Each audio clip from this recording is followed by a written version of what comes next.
अगदी 5 मिनिटात तयार होणारी थंडगार आणि चविष्ट लस्सीची रेसिपी आज आपण बघणार आहोत.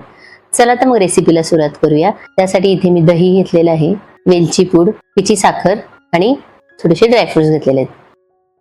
आता मिक्सरच्या भांड्यामध्ये आपण दही घालूया. 4 चमचे साखर, पिठी साखर घालूया. अर्धा चमचा वेलची पूड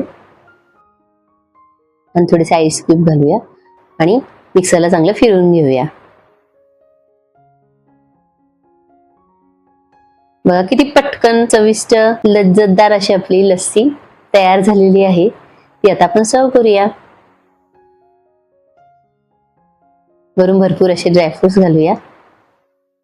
बघा तुम्ही सुद्धा ही रेसिपी नक्की करून बघा.